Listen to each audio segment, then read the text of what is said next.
Aweso, je viens du Togo. Je suis styliste et aussi promotrice d'un festival, Festival Elima. J'ai toujours aimé la mode, même si je suis allée dans des univers un peu différents avant d'y aboutir. Mais depuis mon adolescence, j'ai noirci énormément de cahiers en dessinant des modèles. J'ai toujours su que ce serait mon petit paradis à moi, une manière de m'exprimer et tout ça. Donc au début, j'avais fait une petite boutique en ramenant des vêtements qui venaient de Dakar. Et en fait, ce n'était pas exactement ce que je voulais, donc j'ai préféré les créer moi-même. J'ai ouvert un atelier et c'est parti comme ça en fait. Ben, c'était comme un milieu qu'on ne pouvait pas vraiment toucher de près, c'était un rêve. Et quand on voyait tous ces grands stylistes à la télé, on se dit « Waouh, pourquoi pas moi, un jour j'aimerais bien ». Et aujourd'hui j'y suis. J'y suis pas encore tout à fait au top, mais je me dis que j'ai quand même de la chance de vivre mon rêve, de vivre de ma passion. Alors la marque Elima, c'est pour hommes, femmes, enfants. Il y a une partie qui est faite au Togo dans un atelier et une autre partie qui est faite en Turquie parce que malheureusement en Afrique, on n'a pas encore des industries qui nous permettent de multiplier nos modèles en quantité suffisante et aux normes vraiment européennes comme on veut. C'est toujours des couleurs un peu fraîches comme ça, vives, gaies, qui rappellent un peu l'Afrique, les épices, la bonne humeur, et voilà. Le festival Elima existe depuis 10 ans maintenant, donc c'est une biennale. Et juste avant, la petite histoire, c'est que si je me retrouve aujourd'hui ici à Abidjan avec Isabelle Hanno, c'est un peu nostalgique parce que c'est elle qui m'a offert mon premier thé. Et depuis, elle m'a porté chance et ça grandit. Donc le festival Elima réunit plusieurs nationalités à chaque fois. Et ce qu'il y a d'inédit dedans, c'est que le premier défilé se déroule dans la rue. On bloque la circulation, les passants, il y a un attroupement 10, 15, 20, 100, 200, 300 et puis après ça devient vraiment un gros boom et ça attire énormément de curiosité, côté journalistique, photographie et mannequinat. On leur donne aussi des conseils parce qu'en Afrique on ne fait pas attention, il y a des mannequins photos.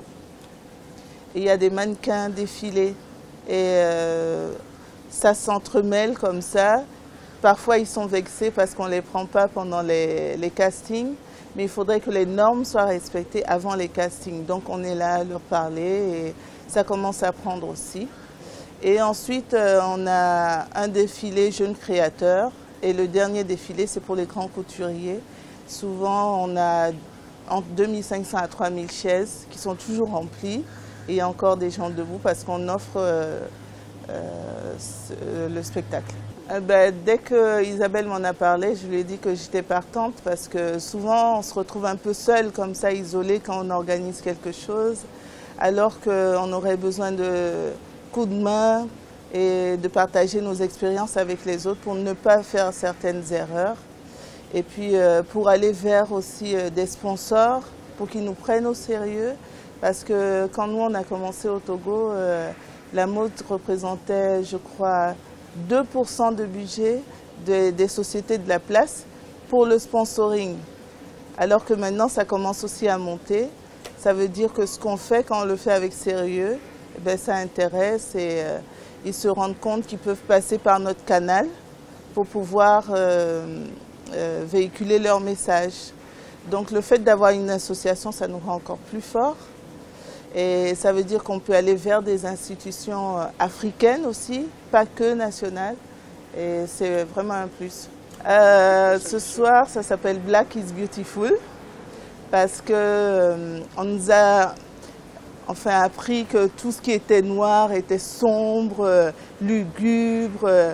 Et moi, je veux dire non. C'est plutôt le contraire. C'est plutôt gai, c'est chic et c'est élégant. En fait, il faut faire attention à tout ce qui nous entoure. Il faut faire attention aux institutions financières. Il faut faire attention aussi À nos aînés, il faut beaucoup demander de conseils, ce qu'on n'aime pas trop en Afrique, parce qu'on se dit tel va me piquer mon idée, si j'approche tel, il va se moquer de moi, ou on a toujours des préjugés comme ça, donc il faut toujours aller vers l'autre, parce que c'est très important d'avoir des conseils. C'est bien beau d'être styliste, mais il faut pouvoir vendre sa marque et autres. Donc moi, les conseils que j'ai eus, c'est de pouvoir m'entourer de communicateurs, de financiers, de comptables, parce qu'après on mélange un peu les pédales et on ne fait pas le travail comme il faut.